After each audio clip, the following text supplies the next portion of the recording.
Addiction just took my life away, really. You know, everyone that I cared for and everyone who cared about me, they'd gone. I lost my family and my children and my home. And I basically just existed day to day. I'm living on my wits, really, I suppose, you know, to supply myself with drugs, because that was the agenda, was just drugs and more drugs. And it was just a really desperate cycle. I began with loads of soft drugs, you know, and then I eventually moved to crack cocaine,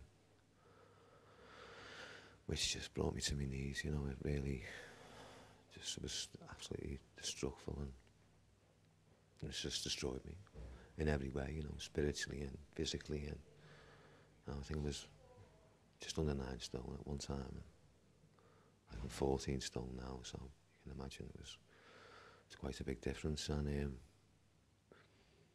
I felt like I was possessed. And I decided to take my own life, you know, because I just couldn't take any more pain. I didn't want to give my family any more pain. And you know, I took a knife and opened my wrists up. And that was in my mother's back kitchen, you know, and it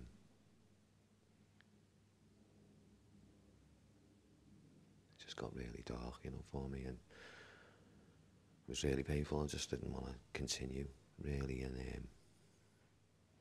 I knew there was help, you know. I'd sort of accessed it before and failed, and I had quite a bit of failure behind me when it comes to recovery. But I did know, I knew people that had succeeded. But the people that were around me when I was in active use were just spiritually dead, you know, zombies, you know. Not that I'm judging them, because some of them were really lovely people, but never really talked about family and children and stuff like that. It was more about, you know, drugs and getting more drugs, and you know, it's like people avoided painful topics. And I didn't really have the ability to completely block it out, you know, and some people, I suppose, have got that ability, but I didn't have it.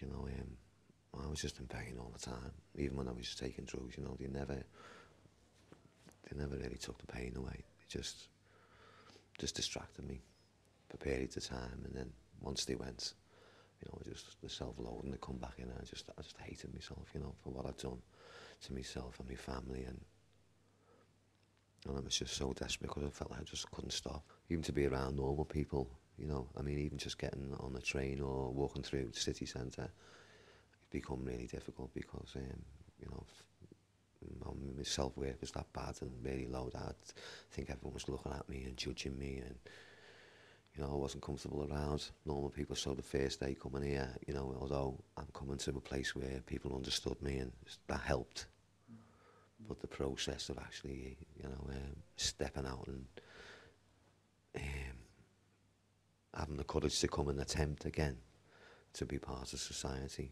it's quite daunting, really. I had to be getting some belief in myself, you know. And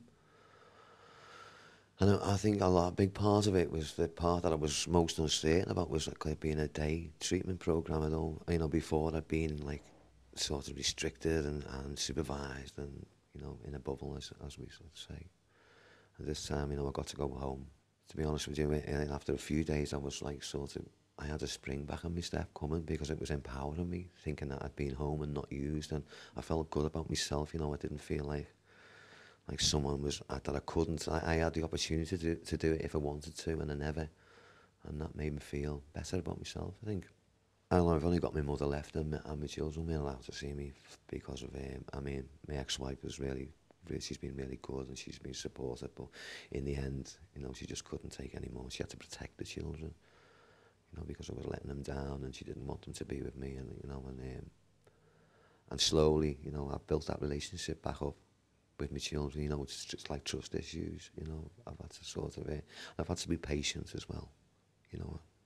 My addict tells me that I want them to trust me now. Can I have them all back now, please? You know, can I have my life back, please? right now though, you know, and I've had to come to terms that, you know, I've been sick for a long time, you know, can't expect people to just give me all that trust overnight. It's like unrealistic. And but sure, I allowed myself a family meeting, which brought my mum in. You know what I mean? And she's the one I need to be close to. She's all I've got left, really. You know, apart from my children. And I remember them telling me about the graduation, and I thought, oh, I don't want to do that. You know, I felt like saying, can we? How can I go? But can we not do that, please? You know, I wanted to sort of like I didn't really want the attention of it, and I suppose it was the responsibility of, you know, the acknowledgement that I'd graduated, and then it sort of put pressure on me, you know, and now continue, you know, and then like the sort of negative side of it was saying, oh God, don't bring yourself up too high, you know, because the fall will be big and people will land on top of you and stuff like that. I thought, oh my God, but the actual graduation itself, my brother-in-law come and some of my old friends come and my mum come, and it was absolutely brilliant. It was amazing. And my mum doesn't do crying, you know, she's not that, she's very strong, and she cried, you know. It was, I can feel myself getting emotional even talking about it. It was lovely. I sort of try not to look too far ahead, you know, because I feel, you know, I'm told, and I do believe that if I look too far ahead, you know, my addiction might pour a bit of scorn on it because it's really crafty, you know. It's like, it's a mental thing, and say, oh, you will never get that far. So it's sort of keep it in the day, you know. I think today, this is where I am today. I haven't used drugs today, you know. Like, I'm a good son today, you know. And I'm trying to be a better father today. And I'm a much better human being. I think actually the most important thing is I do like myself today. I really hated myself when I first come in here, you know. And I do, I'm studying to be a counsellor. You know, I want to try and give something back, and it's not only about, you know, me wanting to be a counsellor. The process of it is loads of self-awareness, and I'm really enjoying it. You know, it's given me more awareness of myself, and I believe for me, that's the way forward, is to understand me